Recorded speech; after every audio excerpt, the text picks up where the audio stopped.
Good PM Brad Adam, naalang ko'y pangayuan nimo panahon. Ang gospel karon adlaw mingon si Jesus wa siya moari sa mga matarong apan sa mga makasasala. Nagpasabot ba ni way pagpakabana si Jesus sa mga matarong ug misunod siya sa iyang pulong, misunod siya sa pulong apan pinalabi paang nangasaag text ni sa tayong sa pagbasa. Okay, gikan ni Brother John Wick. Okay, salamat kay Brother John Wick, no? Sa imong papadangat, sa imong pangutana. Inumdum tingali ta diha sa usa ka karniro nga nawala. Adiin gibiyaan ang 99 aron sa pagpangita sa maong nawala. Awan ang pasabot nga wa siya mahigugma sa 99 kay katurag gyud iyang giapas ang usa. Buot pasabot sa atong Ginoong Kristo nga dili siya gusto nga bisag adunay usa ka kalag may punta ngadto sa kalayo sa impierno. Wa nang pasabot nga wa to ni higugma atong 99 iyang gibiyaan kay iyang gipangita ang usa ka kadtong karniro nga nawala. Pasabot mga kaigsunan nga diha sa taliwa sa iyang mga katawhan kay kitang tanan wa man tay di man ta maka-claim na wa tay sala, no? Di ta makasasala, kitang tanan makasasala man ta. Gawas lang anang mga born again tingali, no? Alang nila luwas na sila, di na sila makasa. Pero namaguna sa unang Juan kapitulo 1 bersikulo 8, brother John, nga ang tao moingon nga siya way sa ayaw tuuhi kan tawhana, kay kan tawhana bakakon. Kay nga tong simbahan nagtudlo kanato, brother John Wick, no? Nga mahimong kitang mga katawhan makasa pinaagi sa hunahuna. Na hunahuna pa lang mga igsoon. Mahimo ta makasa, no? Naman na sa Proverbio kapitulo 10 bersikulo 11 kama 18. Mahimong sa pulong makasa ta. Pulong lang daan. Kini atong pulong matud pa sa census nga sa usa ka ordinary person who will communicate in one day, there are about 20,000 words more or less nga mugawas diha sa iyang baba. 20,000 ka mga pulong mugawas diha sa iyang baba ordinarily. Nga makigistorya ang mo istorya ang tao nga mugawas diha sa iyang baba matag adlaw mga kaigsunan adunay mga 20,000. Siya ro sa 20,000 wa gyud usa nga nasipyat niya na. Nya moyon ka nga wa gyud koy sa mo na gi-appear sa atong simbahan. Ang tao mahimo makasa pinaagi sa hunahuna sa pulong labi na tong buhat ka sa sukwahi og dili in accordance with the will of God. Og napay usa mga kaigsunan nga ang angayan natong buhaton pero wa nato buhata. Giklaro kan ni Santiago kapitulo 4 bersikulo 17, ikaw mo'y nakasa niini. Tawag ni sa simbahan og sin of omission. Mana nga kining kadnang gisgutan sa maong ebanghelyo nga imong giingon, wa nang pasabot nga ang matarong dili na pinalabi, ang matarong wa na hinungdan kay kadtog yung kuan, no? Kadtog yung magasala. Lipay magani Ginoo nga ang katong magasala mo balik niya ug mahimo ng matarong buti pasabot niya na nga kadtong mga makasasala mubalik diha sa iyang sabakan.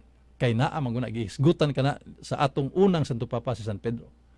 Sa 2 Pedro kapitulo 3 bersikulo 9, dili siya gusto nga adunay usa nga mahitumpawak ngadto sa kalayo sa impierno. Kundili gusto siya nga kadtong mga makasasala makadangat ngadto sa paghinulsol. Mao nay buot pasabot niya na igsoon nga kining kuan, kini ang gusto sa Ginoo. Kita ang tanan, no? Ngadto sa ginghirian sa langit. Mao man iya si San Pablo, mao po iyang giingon. Unang Timoteo kapitulo 2 bersikulo 4. Muna kadto iya manggong giadresan kadtong mga Pariseo ug kadtong mga hipokrito.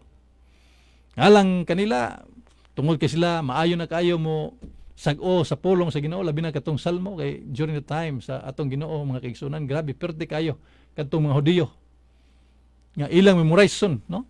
Kanang kasulatan itong Old Testament katong Torah mga kaigsunan. Apan nakita sa Ginoo ang ilang kasing-kasing. Apan tungod kay lagi kitang mga katawhan wa manggoy usa kanato nga dili makasala gawas sa atong Ginoong Kristo ug si Birhen Maria mo na nga gumikan siyang sa gugma sa Dios kanato. Iya gitang luwas pinaagi sa mahal nga dugo sa atong Ginoong Kristo. Pinaagi siyang pagdupa dito sa krus sa Kalbaryo, mga kaigsunan. Wala nga